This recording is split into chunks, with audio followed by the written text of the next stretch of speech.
Hi, I'm Angie. Today I'm making pizza dough in the bread maker. So it's very simple to do. In your bread pan, you're just going to put 1.5 cups plus 2 tablespoons of warm water. This is a double batch. I like to make double because then if you don't use it all, you can just freeze it for another time. So if you're doing it once, you might as well make a double batch.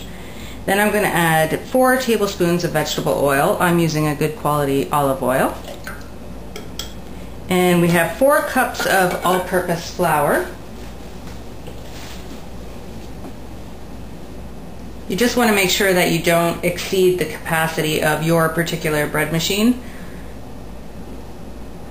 But because it's not rising, you're just making the dough, this actually works with 4 cups of flour. Just get that in there. And then we have a teaspoon of sugar and a teaspoon of salt. I like to use the coarse salt. And then we have 3 teaspoons of instant yeast. And did you know that 3 teaspoons equals a tablespoon? So it's a tablespoon of yeast. And we'll put that in. And that's it. Okay, so we'll put that in the bread machine. And we'll select the dough setting. And it only takes 1 hour and 20 minutes. So we'll press start and then we'll come back and make the pizza.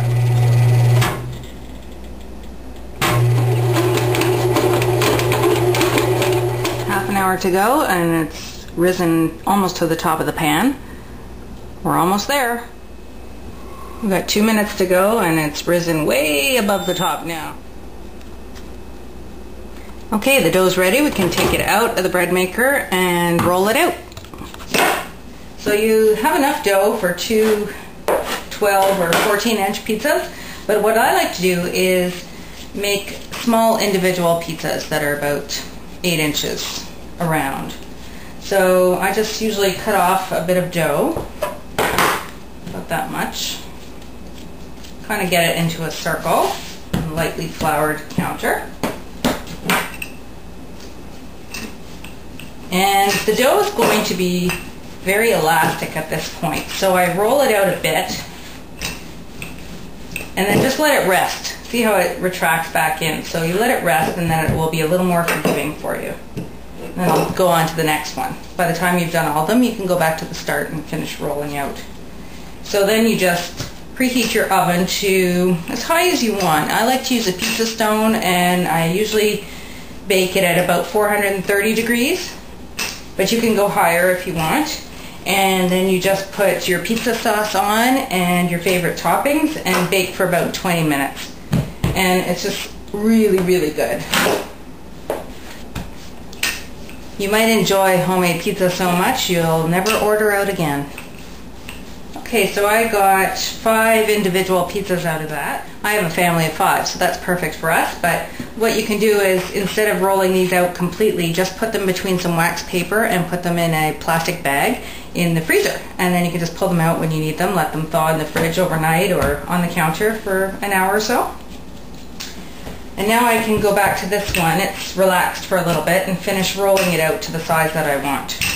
So when I was a kid, I used to work in a pizza parlor. And my boss taught me that to stretch out the dough, you make knuckles, put your fist under the dough in the center, and then slowly pull out. You pull out the dough on your knuckles, and that slowly stretches the dough in the center while still leaving a little bit of a crust on the edge. Just like that. And it doesn't have to be a perfect shape. If you want it a little thinner, keep going.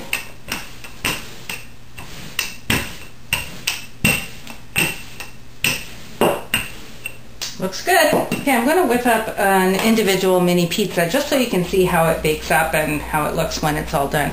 So I've got my dough ready to go, and I have a pizza peel, and that's what you use to get it in and out of the oven. It flips, but you can just use a wood cutting board and a spatula or something. And I like to put a little bit of cornmeal on the bottom so that it doesn't stick. And then I just prepare the pizza right on there so that you don't have to try and lift it up with all the toppings on it. You can brush it with some olive oil if you want to. Oh, the oven's preheated to 430 degrees. You can brush it with some olive oil if that's something you want to do. I usually don't, just because I don't want to add the extra fat. So I'll put a little bit of sauce on. And of course, you just customize it to exactly how you like it. I'm just going to make a quick pepperoni pizza for the kids for lunch. They don't like it with vegetables on it, unfortunately. And I prefer a vegetarian pizza, so this way everybody can have exactly what they want. Pepperoni and some freshly grated mozzarella. Just like that. And I'll pop it in the oven and it'll take about 15 minutes or so. And we'll see how it looks when I'm all done cooking it. In the oven I've got a pizza stone, which is a hard ceramic or clay stone, and I preheat the stone in the oven after the oven is hot for about 5 minutes, and then when you put the pizza on top of it, you'll get a nice crust and it won't stick. And I can also put a little bit of cornmeal on this as well. So the pizza stone is nice and hot in there. I'm just going to sprinkle a little bit more cornmeal on it, just like that, just so it won't stick. And then just slide the pizza right on top of it. Like I said, we'll give that about 15 minutes or so, or until it's as dark and bubbly as you like, and then you can eat it. So the pizza is done, and it's been resting about 10 minutes just so the cheese doesn't all melt all over. I'm going to cut it so you can have a look. How nice it looks. Of course, this is just a mini pizza, so. Looks like a good lunch to me. Thanks for watching. Enjoy your pizza.